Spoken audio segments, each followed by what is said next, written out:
Hello, and welcome to Coach on the Rocks. Happy Monday. Hopefully, everyone had a wonderful weekend. I did. Yeah, it's like lots of lovely stuff. For me, hopefully, as it's summer in the northern hemisphere, everyone is having some proper time out, touching the grass, and so on. And welcome back, as always, at 9:45 London time. So today, I wanted to talk about vulnerability. I think if you want your organization to be highly performant and people, being able to achieve their best, you need psychological safety. And the way to achieve it is to get trust through vulnerability. And possibly in one of the previous episodes, I've talked about the VAST cycle. Maybe I'll reintroduce it again at some point, but you might want to look back. But essentially, vulnerability breeds trust that can create high performance environment through psychological safety. It's a well documented fact, but there's an aspect of it that I think is challenging, which is how do you role model vulnerability, especially if you're in the people team, also known as HR, right?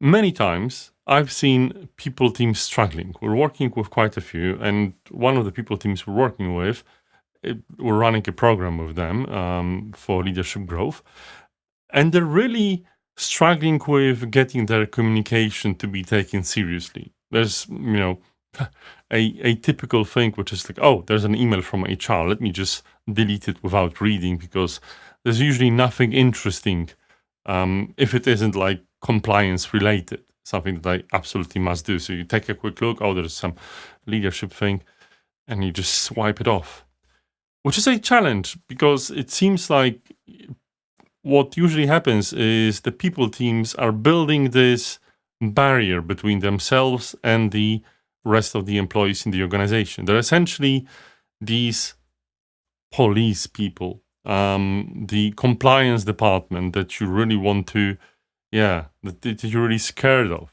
And you shouldn't be.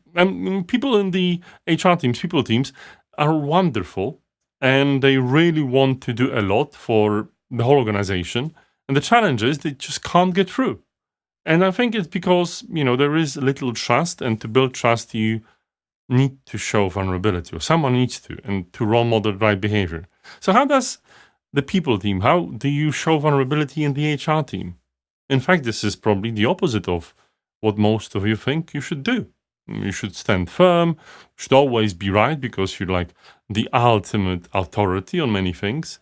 But I think there are some ways that you might want to try. First of all, like show genuine human emotion. Show that you're human, that, the HR team are people. And, you can do it through many ways. Many corporations have their internal social networks, internal circles. Like, be there, be approachable, be a person. I remember one of the organization I worked with, they tried that. The effects were really great, even though some of the idiosyncrasies of some members of the HR teams came about. And I think this was really positive because even though it wasn't perfect, I think that, it brought them much closer.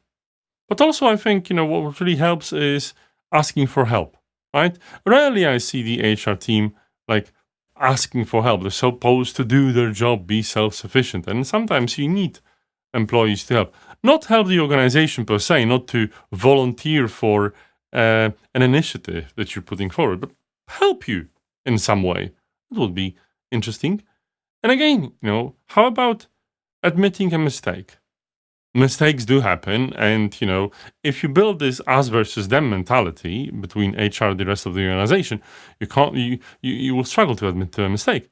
But everyone does make mistakes, and I think just talking about them, talking about how things can get better, breeds vulnerability, right? So if modeling behavior is not only about the individuals, but also the third entity of a team, which is the HR team, the HR department, whatever you call it.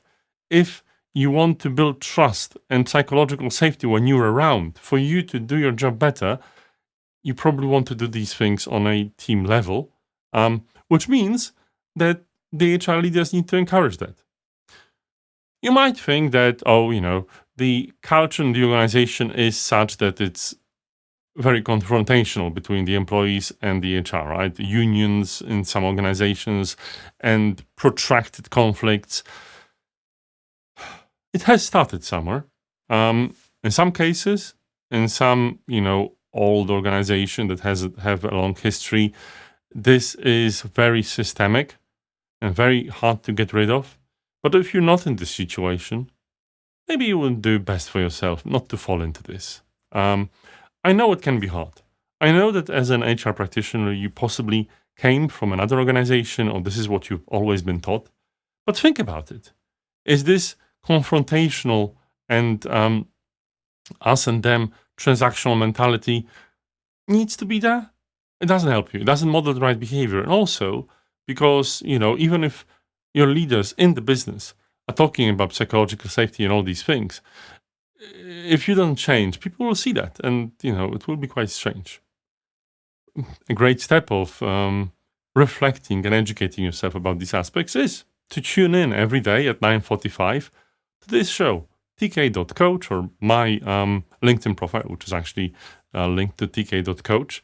And every day at 9:45 a.m., I'll be talking about these things. But it's also recorded, so join in when you have time. And place a comment or write me a message. I'd love to engage with you. Maybe there's a topic that you'd like to hear about this week or in the next weeks in Coach on the Rocks. Bye-bye. See you tomorrow.